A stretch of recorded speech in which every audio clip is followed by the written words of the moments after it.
Good morning, students. How are you all? Hope you all are doing well. So, welcome to your science class. This is your science teacher. So, we were discussing the chapter Microorganisms, Friend and Foe, and we are just on the verge of completion of this chapter. Just one topic left, and we'll complete it today. So, students, in the previous class, we have discussed what are microorganisms, what are the major groups of microorganisms, what are the economic importance of microorganisms, in which we discussed how they are beneficial to us and at the same time how they can harm us. And also we discussed about food poisoning. You remember food poisoning, which is caused due to consumption of contaminated food or drink, and the contamination may be due to certain microorganisms like bacteria, viruses or parasites that grow on food and produce toxic substances that spoil the food. So students, is there something that we can do to avoid poisoning of our food? Scientifically, spoiled food is a result of chemical reaction. Yes, the harmful microbes in our food give out certain secretions that bring out chemical changes in the food. These chemical changes render it unfit for consumption. So, can we save our food from spoiling by interrupting these chemical reaction? Of course, we can. And the only way to do this is by inhibiting the microbial growth or simply killing these microbes. But how can this be achieved? Well, there are several ways of carrying out food preservation.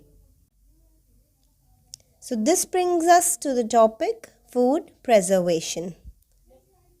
Now, what is food preservation? It is simply the process of treating and handling food to stop or slow down food spoilage, loss of quality, edibility, or nutritional value, and thus allow for longer food storage.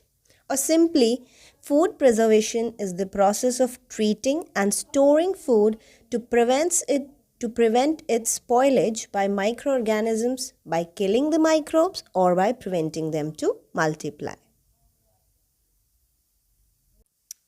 So students, what are the benefits of food preservation? I mean, why the food needs to be preserved? Well, food preservation prevents the food from being spoiled by the action of enzymes and microorganisms. That is, it reduces food wastage. Food preservation also increases the safe storage period of foodstuffs. It increases the storage period.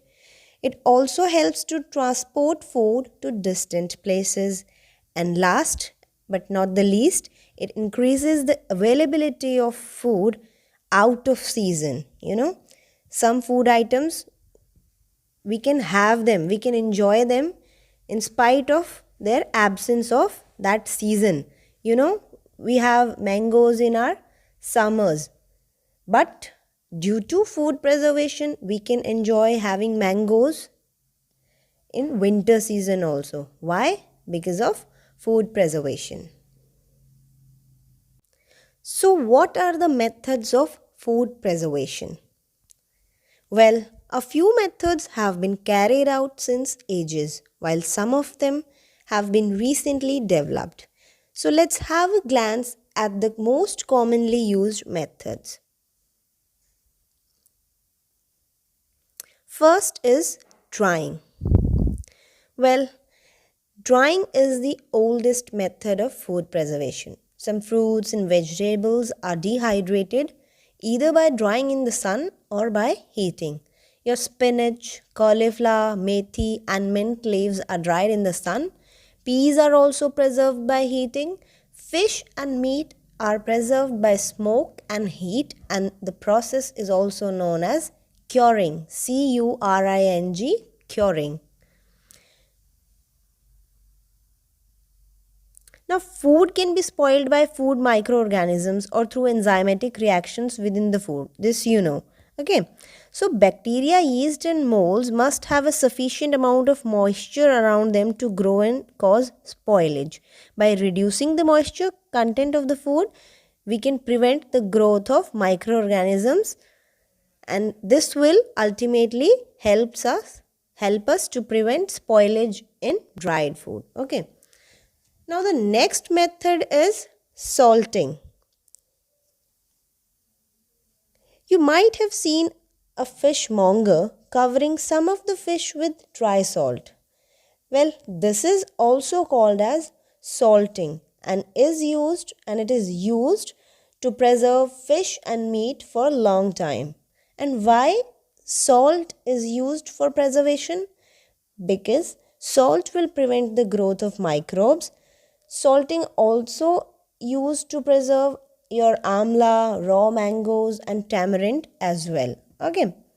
So salting is a very simple process in which we simply add the salt to preserve our food items.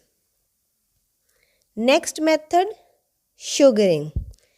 You must have observed that jams, jellies are added with wholesome amount of sugar. Yes, it is because sugar is used as a preservative. Well, apart from making the jams and jellies sweet, sugar also inhibits the microbial growth in it.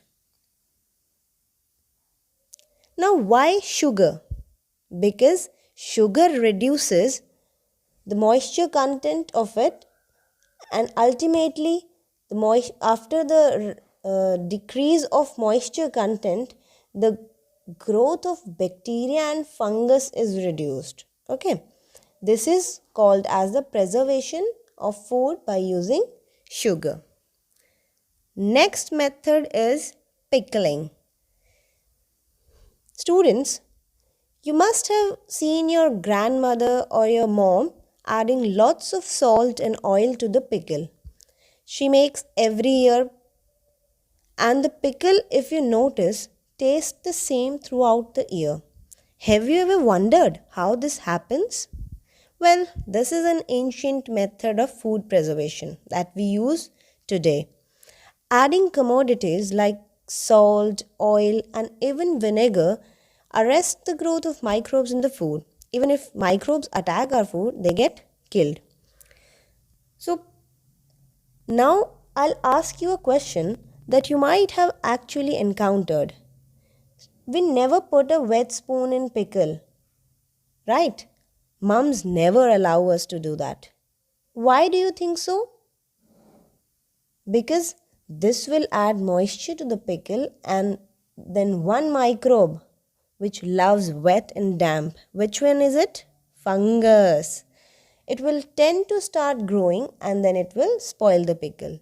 So we should never put a wet spoon in our pickle jar. Next method is freezing. So the next method of food preservation is preservation by deep freezing.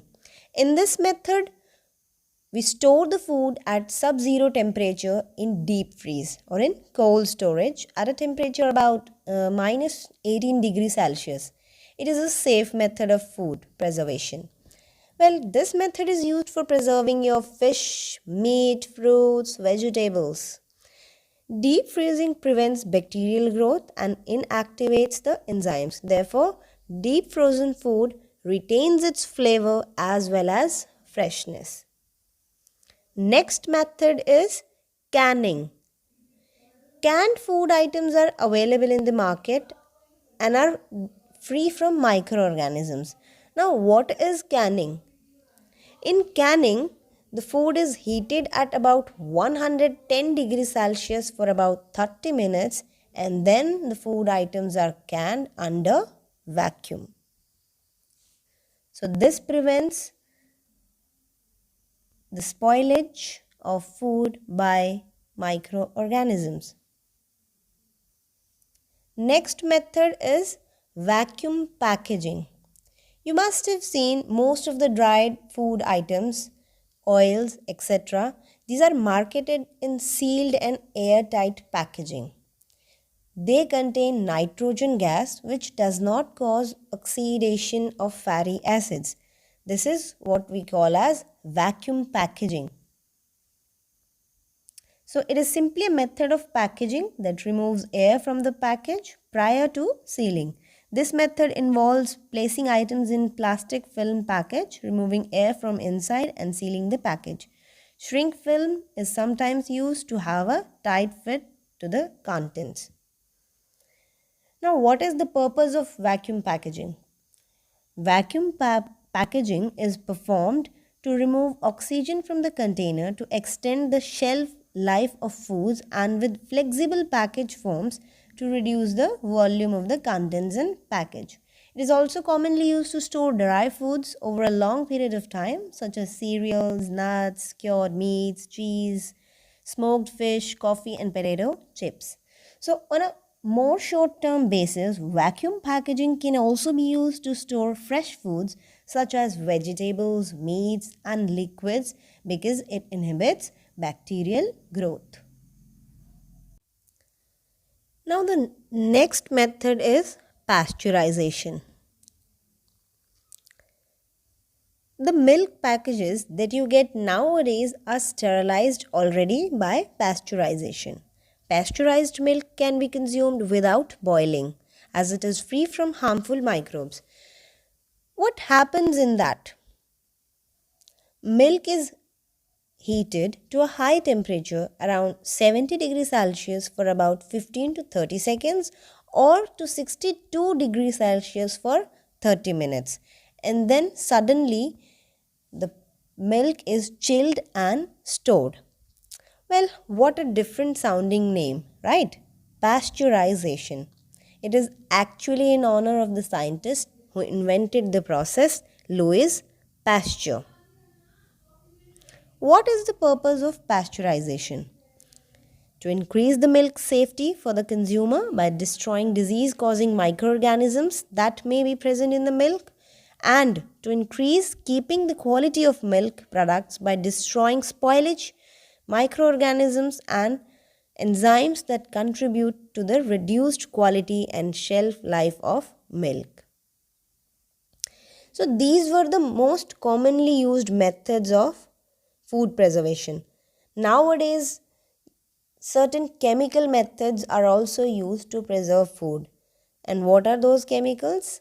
Well, citric acid is added to pickles and some squashes, while sodium benzoate and potassium metabisulfite are used as preservatives to preserve squashes, jams, and jellies.